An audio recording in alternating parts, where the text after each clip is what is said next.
up, and now we're going even deeper into the sarcomere, and we're going to look at the anatomy of this stuff. So we're getting really small here. So we look at myosin. Myosin is a protein with a tail plus two heads. So what does that look like? Here's a tail. And if I have two heads, here's a head, and here's a head. Each of these heads has two binding sites. So let's draw those. There's a binding site, and there's one. Okay. So that's a binding site. That's a binding site. There's one. And there's one. Now, what are these binding sites for? We have two binding sites, so let's figure out what they're for. One is for actin.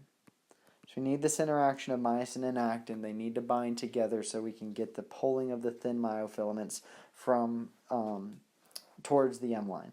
And then the other binding site is for ATP, and we'll define why those are important in a little bit. But if I look back at this thick myofilament, let's see what I'm erasing.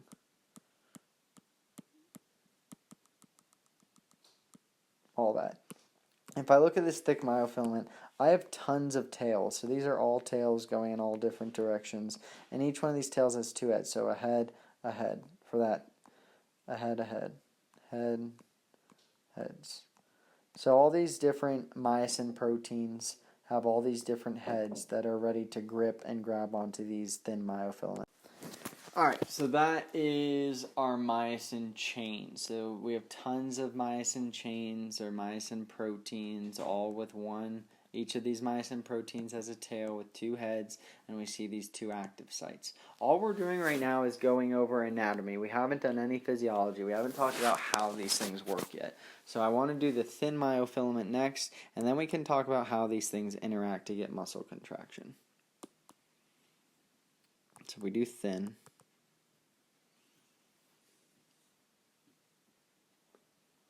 Do you remember what what protein makes up the majority of our thin myofilament?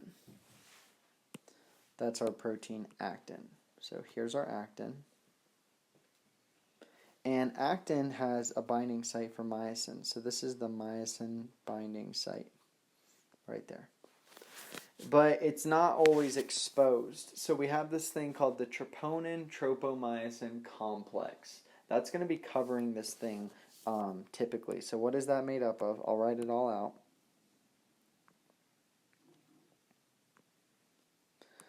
So keeping up with colors, we have actin. We've got tropomyosin, which is this thread-like protein that wraps around actin. So we got tropomyosin. And then we have troponin, and troponin has three different parts.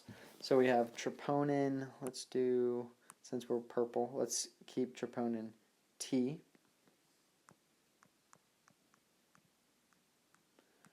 So there's troponin-T. Next we have,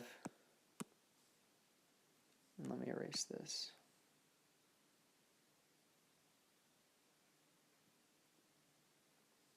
Next we have troponin-I.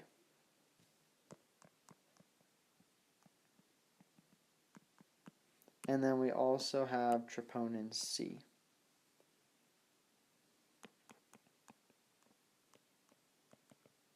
So this whole tropomyosin-troponin complex, this is blocking our myosin binding site. So we have this head over here with this actin binding site just waiting to grab onto this actin, but it can't because it's blocked. A really quick note about this myosin, it has two configurations, basically two positions this head can be in. This is called our high energy configuration when it's shaped like this because it's ready to grab this actin. Once it reaches up, grabs this actin and pulls it towards the M line, then it will look like this. So the low energy configuration would be this shape. So these are the two heads in low energy, so high to low. And while this myosin is in its high energy configuration, it wants to bind to actin, but it can't bind to actin because on this thin myofilament, we have this troponin-tropomyosin complex. So that word is troponin-tropomyosin complex. Again, we're setting the stage for all the anatomy to be able to figure out the physiology behind it. How do we get to this? How do we open up this binding site? How do we open up this binding site so that this myosin can grab onto actin and pull it towards the M line? What we need to do is we need to bind calcium.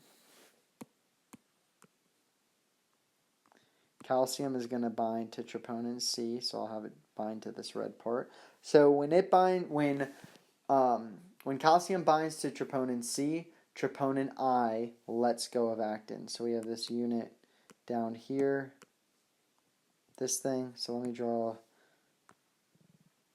I'm going to draw it when it's blocked and then when it's open. So when it's blocked, I have my troponin-tropomyosin complex on it with my 3 different parts. So I have that. I've got troponin-I. And I've got calcium. So when I put a calcium ion in there, what happens is this whole thing just kind of slides over. So this would be over here. Boom. And remember, this has the calcium bound to it. And now my active site is open. And then my myosin head can come up and grab it. So the whole point of this is calcium is the thing that needs to bind to this troponin-tropomyosin complex to open up this active site so that myosin can reach up and grab the actin and pull it together. So now that we've set the stage, I'm going to end this video. I would highly recommend going back, watching this video again, put it on 2x speed, and listen to all this anatomy again. Because now we're moving into this physiology, these different processes, and you want to have a good idea from this microscopic anatomy. You want to be able to talk about all these different words: myofiber, sarcolemma, sarcoplasm, the nuclei, myofibril, sarcoplasmic reticulum, terminal cisternae, triad, T-tubule, myofilament, sarcomere, myofilaments, thick and thin, actin, this whole orientation of the sarcomere. You want all this stuff. Binding sites, troponin-tropomyosin complex. You want to get all this stuff down before you start the physiology. Okay, I'm going to end this video and we'll move into the sliding filament theory of contraction.